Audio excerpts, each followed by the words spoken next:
Hi and welcome to Pleasant Trading. My name is Robinson. Today we will be looking at just a few quick charts here in Apple, just to kind of go over what's been going on in the market. I want to look at Apple and I want to look at Google as well. So we'll start with Google first.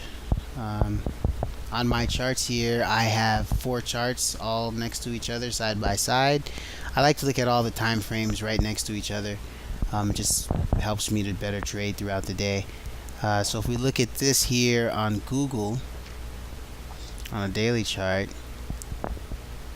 Google's made new highs in the last few days or so, and it just looks like it wants to keep going higher and higher. If you look at this, the support right here on Google is what I was really watching over the last day or so. I thought, maybe when this week opened up that the market would probably open up somewhere and start to pull back to it. But it doesn't seem like we're going to get a pullback here in Google. It looks like it wants to go higher and higher. And that may be because Apple keeps falling. And all the money that was in Apple's kind of shifted towards Google now. And so it's driving the price a lot higher. So just watch out for Google. It's at 822.84 now. I think maybe, should be nothing for it to get to 825 or at least 830 by the end of the week, or at least test it. So there's a lot of strength on the upside on Google, so be careful if you're short this particular stock. Just real quick, a look at Apple here.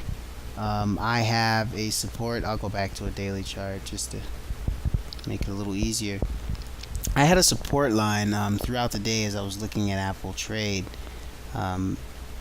Right here into this double, triple, I thought would be a triple bottom here, right? Because you get this one low here, then you get another low here, and then you get another low here. I thought that would, today would actually start to turn and go up, but it doesn't look like that's going to happen. It's actually broken the low here at 436, and now we've made a new low at 419.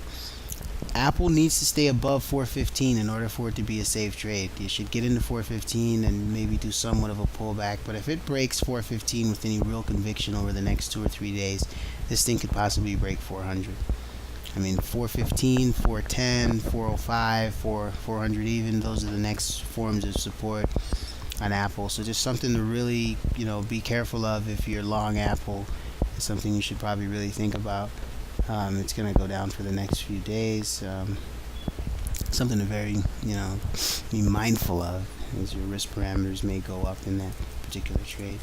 My name is Robinson, and you are watching a video made by Pleasant Trading. Feel free to come to our website and comment on the blog, or watch some of our other videos, and feel free to leave a comment. Thank you, and bye.